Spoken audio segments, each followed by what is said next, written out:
Hello and welcome back to revise GCSEhistory.co.uk, the best place for your GCSE history revision. This is the second video in the topic, Medicine in the 19th century, and in this video today we're going to be looking at the work of Edward Jenner on vaccination.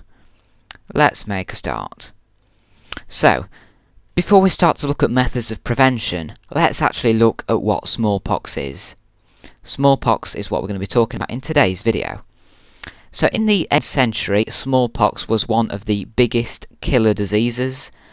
Epidemics broke out in Britain every few years. There was a great danger of death. Whoops. Sorry, we'll try again, I think. There was a great danger of death, but it also came with the risk of leaving physical scars. As you can see, this picture up here shows a man with smallpox, and all over his body he has these smallpox scabs. That's a very severe case of smallpox, and when these scabs went, if the disease didn't kill him, they would leave awful scars on his body. So many people were worried about that, as well as dying from it too.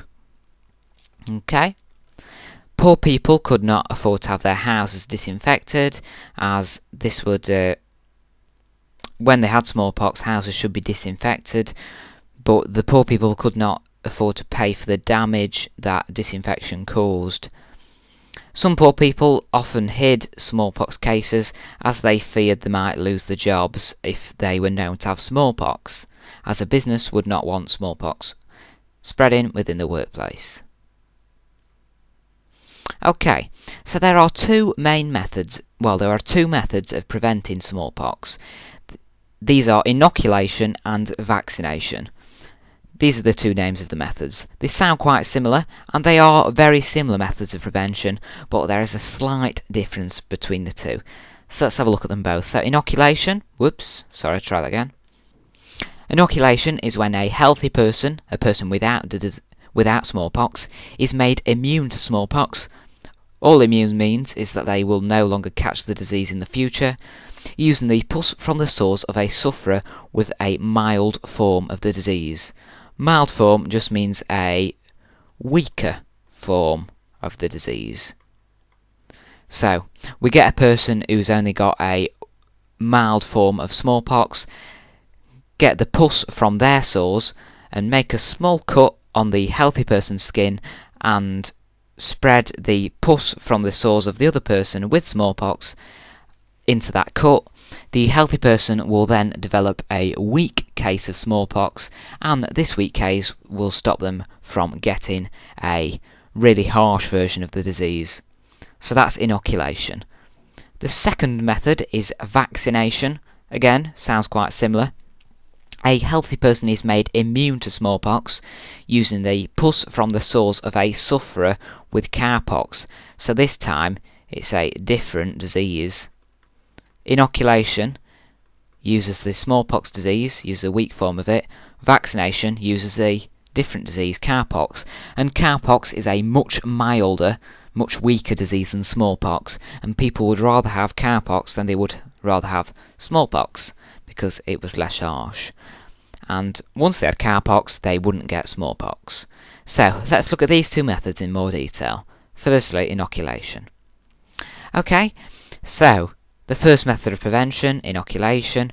In the 18th century, inoculation was introduced from Britain to China. The Chinese noticed that people who suffered a mild form of the smallpox disease often survived during later and harsher epidemics. Inoculation involved, you need to know this point, key point, involves spreading matter from a smallpox scab from someone with a mild form of the disease onto an open cut in the skin. This gave people a mild form of the disease and protected them from a full force of from the full force of a severe smallpox attack. So they had a weakened version instead. Okay. It also reduced the likelihood of dying, as they would only have a weaker and milder version of the disease, but it was still risky. Risk was still involved. So what were these risks? Let's have a look. Some people often Some people often died of the mild dose they were given.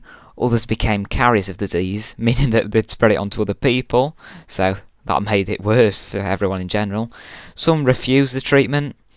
Inoculation was first observed in Turkey by Lady Mary Wortley Montagu. You may wish, that's quite a long name there that you've got to remember. You may wish to just remember Lady Montagu.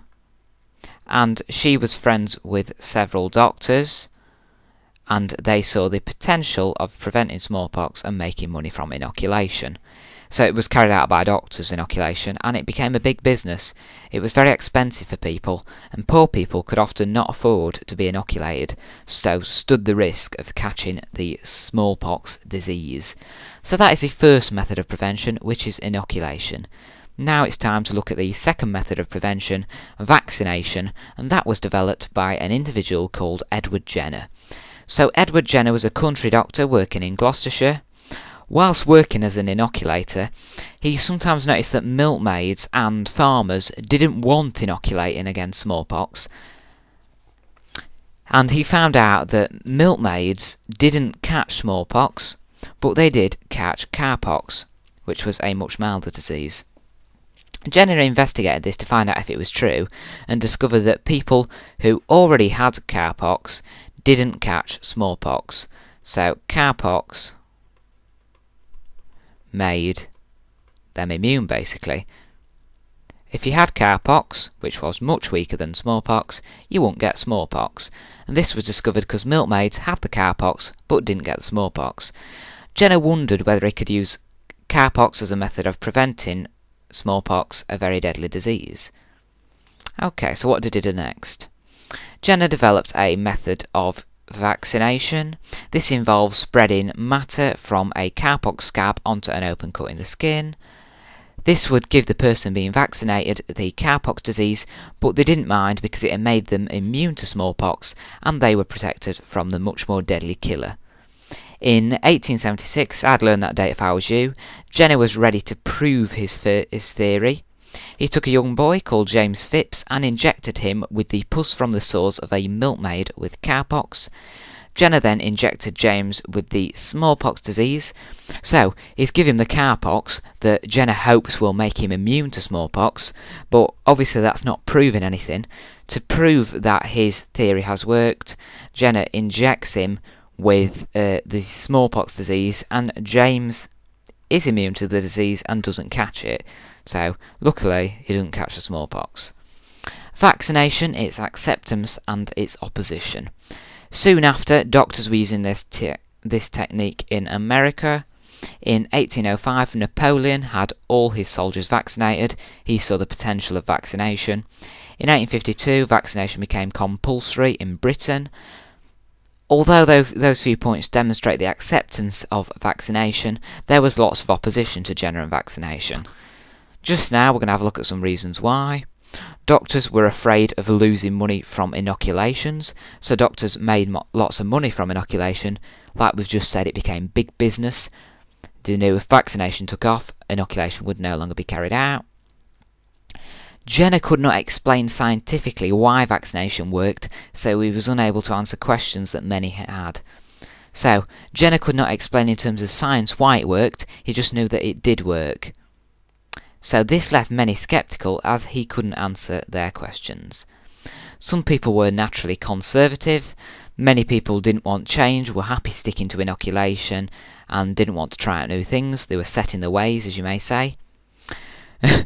This one always makes me laugh. Some patients died when doctors mixed up the vaccines and injected them with smallpox rather than cowpox, so doctors sometimes made mistakes in a hurry, gave patients smallpox rather than cowpox. Many were worried about possible side effects. They didn't understand the side effects that vaccination may have, and they were worried about giving themselves a disease which originally came from cows. So, a disease from animals, they thought it was unnatural to inject the human body with. And this up here is a political cartoon showing the opposition to vaccination. We can see lots of people there. I think over here in the corner we can see them be given this vaccination or something like that, given a soup. And we can see human people developing traits from animals. We can see them developing animal heads and things like that. People at the time obviously didn't think they were going to develop animal features, but this political cartoon is just an exaggerating a feeling that many people had. It's exaggerating many people's worries about giving themselves a disease which originally came from animals. Okay, so that's the end of all the knowledge we need to cover for this video today. Thank you for watching. Here are 4 quick questions based on the content of today's video. You may wish to pause the video here, scribble down some answers to the questions. If not, feel free to carry on watching and we'll do them at the same time. Okay, so the answers. Question 1. Give 2 reasons why people were afraid of catching smallpox. Well, it left physical scars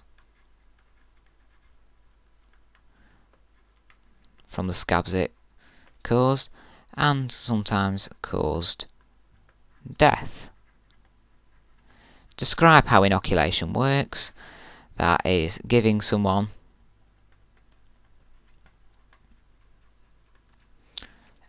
a mild form of the same disease. How did Jenner develop the smallpox vaccination?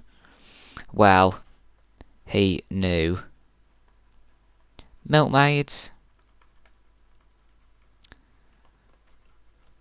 caught cowpox, but didn't get smallpox.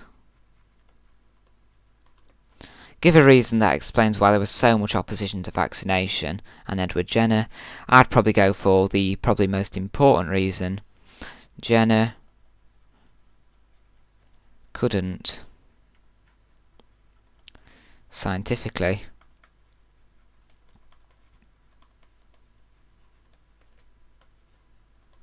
explain how vaccination worked. So those are the answers to the 4 quiz questions for this video today.